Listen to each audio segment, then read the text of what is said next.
Now, if you listen to all the people here, they're all searching, so let me give you the answer. 3 keys to a breakthrough. Think of the area you want to have a breakthrough in right now. Your body, your money, your relationships, your career, your business, your joy, your happiness, and let's look at what your choices are. First element, there are 3 S's for a breakthrough. First element most people are looking for is they're looking for the right strategy. They're saying, if I could find the right strategy, I could get this result right now. And by the way, my life, I am a life and business strategist. All I do virtually is seek out the world for fine strategies. I find people have been together for 60 years and they don't just love each other, they're intimate, they're passionate, they make love. And I want to know, what do they have different than other people? And I don't think it's luck, and I know it's not luck, and I figure out what their strategies are. They do things that excite each other. And I find out what those things are, and you can put them in anybody's relationship and it's reignited. I find people, I just got done doing a 4-year project where I interviewed 50 of the most wealthy human beings on earth, the greatest investors in history. And these are all people that started with nothing and became multi-billionaires. And I interviewed them, put it inside the book, the very best of what I've learned. I got a PhD from the people that control the world economy, from the Warren Buffetts of the world, from the Ray Dalias of the world. And once I knew what their strategies are, like right now, one of the strategies I put in my book, it's called Money Master the Game. And I believe it's in Australia now. I think it's coming. Is it here yet? A few of you have seen here? In this book, I got one of them to actually give me his strategy. And this man named Ray Dalio, he's the largest hedge fund in the world. This is a guy that rich people, they have money to give to a hedge fund guy. The big hedge funds are 15 billion. Ray is 160 billion. He's 10 times larger than anyone on earth. You have to have $1 billion net worth and give him $100 million 10 years ago to even begin investing with him. Now he doesn't care how much money you have, he won't take your money. And I got him to give me the strategy that he has all of his personal money and he's never told it to anyone on earth. And I put it in the book because I convinced him you're not taking anybody's money anyway. So you're not getting, all the money you could ever take, you're taking. You're giving up half your net worth. I'm going to give this to the average person. Anybody that followed the strategy last year beat the stock market. The stock market in the US was 13.2. It did 15.6. In October last year, his strategy, not mine, I just got it from him. The stock market, the Dow dropped 1,000 points in 1 month. It dropped 6%. This went up 0.2%. First 7 days of this year, the market was down 3%. This is up 1%. Right now, it's up 3.5%. The market's up, 2.25%. And in the last 75 years, it's made money 85% of the time. Well, imagine. And when it lost, it only lost 1.6%. And when it wins an average of 10%. If you could go to Vegas and win 85% of the time at 10% and lose 15% of the time, how often would you fucking play? And it's in the book. That strategy you do once a year, you rebalance it, and you're done.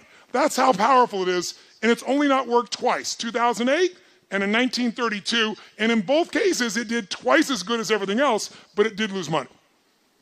Now, that's the power of a fucking strategy. But getting it from the best on earth, that's what I do.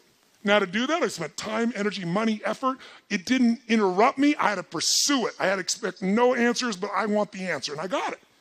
So I know the power of strategies if anybody else does. But I want to tell you, most of you want to lose weight, you're looking for the strategy. You want a relationship, you're looking for the strategy. You look at business, you want your strategy. All good things. The right strategy, save you years, save you decades. Convert results in minutes that you would have struggled for forever. So I know the value of strategies. But with all that I just said about strategies, they're not the most important piece to a breakthrough. Because think about it. 70% of the United States is overweight. I don't know the current number in Australia, but it's starting to catch up to the US. Most of the world is catching up to the US. We've polluted everybody else with the same lifestyle. And so guess what? Is it really that hard to be fit and strong? Is it so complex that you'll never understand it? Is that why? Is the strategy complex for fit and strength, to be fit and strong, yes or no? Is it like so unique and special that only the 1% can afford it? No. In fact, don't you have to work your ass off to avoid the information that can make you fit and strong? In fact, today, God forbid, if you wanted to go work out and be trained, how far would I have to leave this building to get to a place where they would train me? How far? There's one right over there, isn't there? And we'd probably drive there. God forbid we'd actually walk to the place we're going to work out and shit, right? And oh, by the way, you don't have to do that. Now you can take out your phone or your iPad right now and download 10 books. We live in a world where the strategies are all around you. So strategy may be your problem. Often it is, but more often you're missing the number 2 thing you need, and that is the right story. Because the story you have about your life, or about your business, about the area of your life that's not where you want, the area you're breaking through, your story is what's making you be stuck. What's a story? It's a belief that you tell yourself over and over again, like, I don't know what the salt is, I don't know what the salt is. You tell the story so often you believe it. A man once said, you tell a lie big enough, loud enough, and long enough, sooner or later people will believe you. Who said that? Hitler. And most of us are Hitler in our own minds. We convince ourselves of challenges. So when a person says, well, you know, I've tried, someone who hasn't lost weight, they'll say, I've tried. Come on, what do they say? I tried everything. Bullshit. If you tried everything, you'd be fit and strong. Well, I've tried thousands of ways. Thousands? Name them. Well, I've tried hundreds. Name them. Well, I've tried dozens. Name them. Well, I did do these 2 stupid things that don't work over and over again. Mine was, I'm big boned. I am big boned, but I was 38 pounds heavier with the same bones. So we often say things that are true to back things up. They are true, you're big boned, but that is not why you're fat, right? So the story keeps us from it. If you don't have the relationship you want, what's the story? All the good ones are gone, and they're gay and I'm not, or they're not gay and I am. That's the story. The story is there. In fact, write this down. The only thing keeping you from getting what you want, the only thing keeping you from getting what you want is the story you keep telling yourself about why you don't have it. The only thing keeping you from getting what you really want is the story you keep telling yourself about why you don't have it yet. Here's what I say. Divorce your story and marry the truth. Divorce your story and marry the truth. And don't make it one of those divorces where you revisit with your old past belief system again. Divorce it, cut it off, and marry the truth. The truth will set you what? But you got to develop the empowering story, because without that, now some of you think an empowering story is the one that allows you to keep going at what doesn't work. I'm not talking about a story where you cover your ass and explain that you're still going to achieve what you want someday in the future, because no one can argue with that because the future's not here, but really you're not doing anything to change significant. Who knows what I'm talking about here? Say I. So you've got to find a story that's going to empower you to act, a story that's going to get you to find the breakthrough, because otherwise, with a lousy story, you'll never find the strategy, or you'll come up with a reason why it's too expensive, you can't get there, you can't access it, or you'll even get the strategy and then half-assed apply it just so you can reward your story that says it doesn't work because I tried it. Like, it's all bullshit, it's bullshit, it's bullshit, it's bullshit. Jumping and doing something different in your head. Of course it's not going to work, you're not doing it. It's self-fulfilling. How many follow this? Say I. So I want you to get, this is the secret. And by the way, I don't want to make it so strategy doesn't matter, because it does. Let me give you a quick example. Is there a single guy here? Raise your hand if you're a single guy. Let me just see a quick example. Single guys here. And if you're a single guy, raise your hand. I've got so many good examples here. All right, single guys, single guys. Okay, so how about this gentleman right here? Stand up, sir. Give him a hand. Give him a hand, ladies and gentlemen. Come on, give it up in an Aussie hand. All right. What's your name? What is it? Jesse. Jesse, I'm going to get your microphone. Jesse, I bet you're going to get this, because Jesse's he's a good kid. You can feel him. So I think you're going to get the answer. So it'd probably be anticlimactic, but let me just ask you. Jesse, I want you to imagine that you're driving in your car with a girl you're dating. Yeah. And as you're driving, she says to you, Jesse, do you need to stop to pee? And you know you don't. What do you say? Well, I don't need to pee. I don't need to pee. What a weird thing to ask. I don't need to pee. Now, ladies, how do you feel when you ask the guy, do you need to pee? Do you need to stop to get a drink? And he just goes, no. Ladies, make a sound of how that makes you feel. Make a sound. Go. Oh, come on. Make it loud so he hears it. Go. One more time. Do I need to ask if she needs to pee? So. It's a quick study. Here's what you're missing. This is why you're single. When a woman asks, do you need to stop for a drink? You need to pee. Women don't really mean what they say.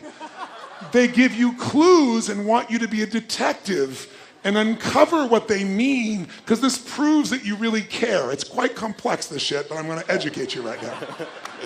So when she says, do you need to stop to pee? Your response should never be no, because you don't have to pee, or yes, because you have to pee. Your response should always be, honey, do you need to pee? And then she'll say, I don't know, because women need to talk to see if they have to pee. They have to speak and then see if they have to do it. And then she'll probably pause and you go, you know, honey, I think we should stop. Don't make her say yes, you just make it happen. Now, ladies, if you did that, give him a little response. So is this man is this a good young man? Is he, yes or no? Is he nice? Is he sweet? Is he kind? He just doesn't fucking know that women don't mean what they say. So he doesn't have the right strategy, so she's going to be pissed at him. How many guys have ever had a woman suddenly be pissed at you and you're going, I did nothing? Gentlemen, make some noise. Make some noise if it's true. You don't have to do anything. They just get to change states. So what you have to do is read the tea leaves. Now, to be fair, let's give Jesse a big hand. Give him a big hand.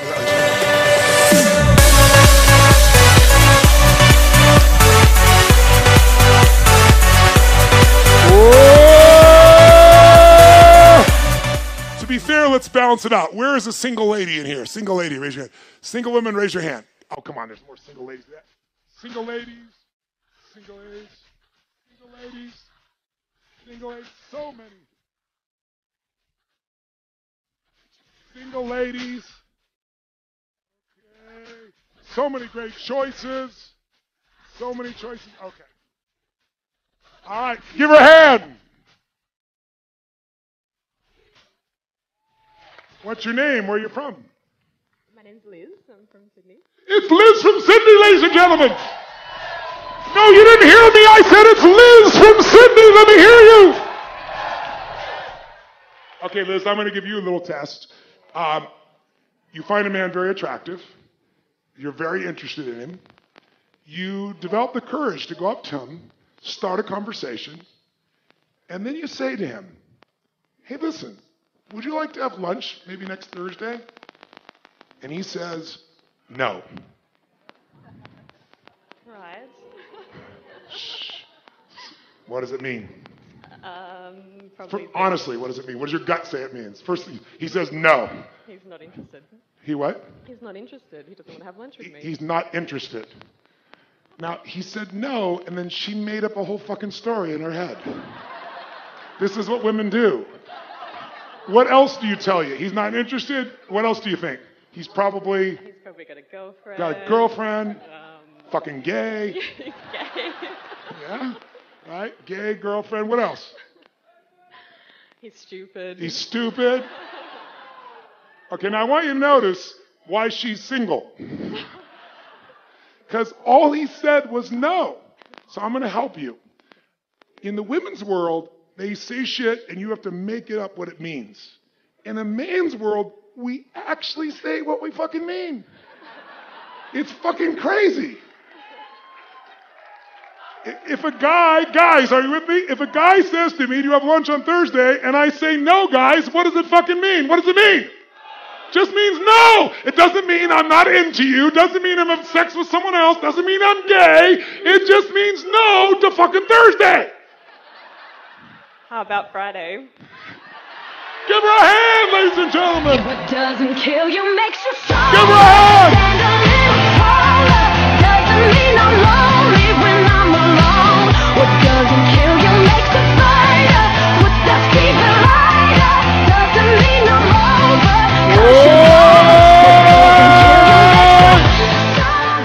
Can you see how her story would get in the way of a strategy that would work? Yes or no? Can you see how his strategy, lack of understanding, would make women make up a story about him at times? Yes or no? So they all affect each other, don't they? But the glue that holds you in place is the story. If you want to grow a business, I can teach you a million strategies that will change you overnight. And if I get you to use a strategy and grow your business 30% like that, you are going to get so excited that your story about your business will change, won't it? You're like, I can rip this open. I'm going to make this thing 100% more profitable. That's why 80% of those people, I can grow them 30 to 130%, Because once I get into that momentum, people's story changes. And when their story changes, the third and most important thing changes, their state. Because that's what really changes it all. And that's why when I first came in the audience, I was listening to what you wanted, why I changed all my content today to give you what I delivered. Because I realized since you want so many different things to have a breakthrough, the most important one is state.